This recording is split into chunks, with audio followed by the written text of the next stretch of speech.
Bonjour et bienvenue pour un nouveau voyage culinaire. Aujourd'hui nous restons en France avec le phare breton. Pour ce plat vous aurez besoin de 2 faitous,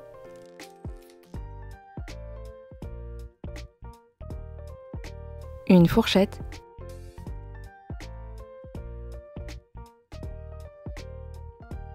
et un plat à gratin.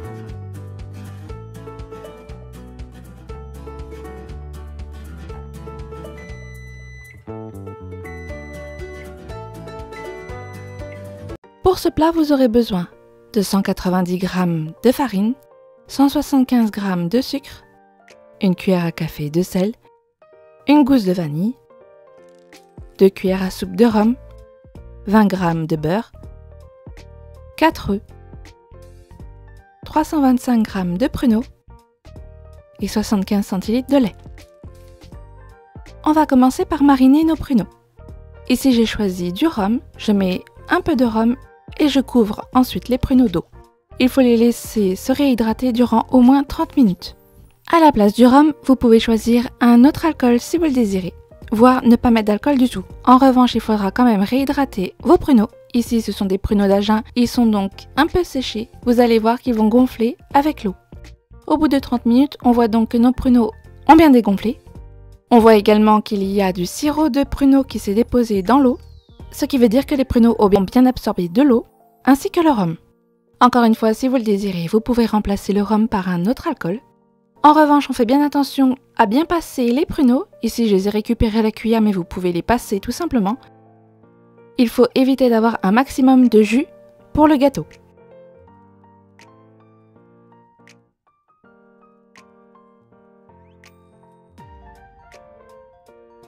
On va ensuite s'occuper du gâteau.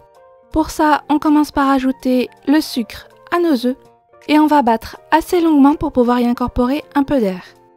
On veut que notre flanc soit assez aéré pour pouvoir gonfler à la cuisson, mais attention, on ne veut pas non plus qu'il y ait trop d'air, sinon il va trop gonfler et lorsqu'il va refroidir, il va s'abaisser et laisser un trop gros trou. Il faut qu'il se lève juste un peu. On bat donc en gros juste avant le blanchissement de nos œufs. Lorsqu'il commence à y avoir pas mal de bulles, le mélange devrait être bon. Ici, je rajoute le sel et le sucre vanillé et ensuite j'incorpore la farine. Si vous voulez mettre une gousse de vanille, il faudra au préalable chauffer du lait avec la gousse de vanille et laisser infuser pendant au moins une demi-heure. Si vous utilisez la gousse de vanille, il faudra donc vous y prendre d'abord avec le lait et ensuite à faire mariner les pruneaux et le lait ensemble. Ici, j'incorpore la farine petit à petit pour éviter d'avoir des grumeaux. Je le mets en 3 fois. À la fin, on voit que le mélange devient assez compact. Le fait qu'il soit compact va aider la fourchette à passer un peu plus difficilement et donc à raccrocher les grumeaux qu'il y a dans notre pâte. Si vous le désirez, vous pouvez également chauffer le lait, même si vous utilisez du sucre vanillé. Cela permettra également de dissoudre les grumeaux si vous en avez. Attention toutefois à ne pas trop le chauffer. Si vous désirez le chauffer, faites comme si vous alliez faire avec une gousse de vanille. Vous chauffez avant de mariner les pruneaux et vous laissez les deux refroidir en même temps.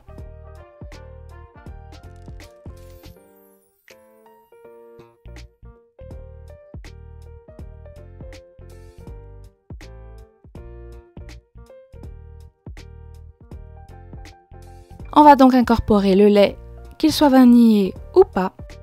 J'incorpore d'abord un petit peu pour pouvoir détendre la pâte. Ainsi, on pourra incorporer le reste du lait beaucoup plus facilement. Ici, je continue à l'incorporer petit à petit, mais si vous le désirez, une fois que vous avez détendu la pâte, vous pouvez tout incorporer d'un coup. On obtient à la fin comme une pâte à crêpes encore un peu plus liquide. Le mélange doit vraiment être assez liquide. Si vous voyez qu'il est encore un peu compact, n'hésitez pas à remettre un peu plus de lait. Et surtout, on veille à bien mélanger, qu'on ait du lait tiède ou non, et qu'on ait tamisé la farine ou non. Il faut bien passer sur les bords de tout le récipient pour éviter d'avoir des grumeaux de farine sur les bords.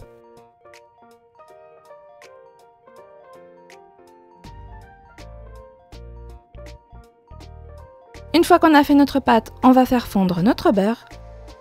On y va doucement pour fondre le beurre. Et ensuite, on l'incorpore à la pâte. Le beurre sert essentiellement à ce que la pâte ne colle pas à la fin de la cuisson. Si vous le désirez, en plus de ce beurre-là, vous pouvez mettre du beurre dans le moule que vous allez utiliser pour éviter vraiment que la pâte ne colle. Normalement, si vous avez un plat qui n'adhère pas de trop avec le beurre qu'il y a déjà dans notre pâte, cela devrait être suffisant. Surtout que les pruneaux seront dans le fond et vont donc prendre encore un peu de jus. On va donc dresser le gâteau. Pour ça, on met les pruneaux dans le fond. Ici, pour 325 g de pruneaux, je prends un plat plutôt grand. Il faut éviter que les pruneaux soient trop serrés. Ils ont pas mal de goût, surtout qu'ici on a mis de l'alcool. On essaye donc de faire en sorte qu'il y ait quand même un peu d'espace dans le fond de notre plat. Et on veille encore une fois à ce qu'il n'y ait pas de jus puisque eux-mêmes vont en refaire. Et ensuite, on met la pâte par-dessus. Ici, je vais d'abord doucement puisque j'ai bien réparti mes pruneaux. Si on y va trop vite d'un coup, les pruneaux vont bouger et risquent de faire des tas de pruneaux. On y va donc doucement. Et quasiment à la fin, on verse le restant de la pâte.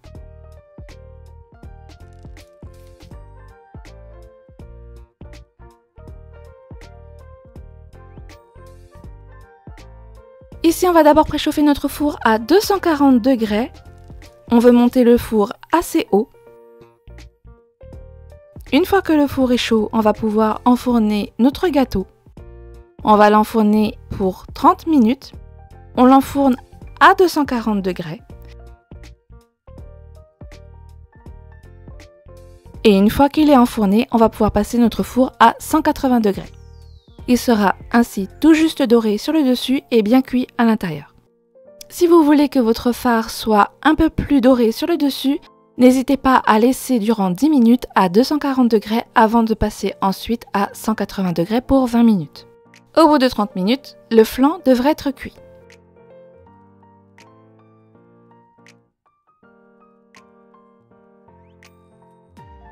Et voilà, le fard breton est prêt.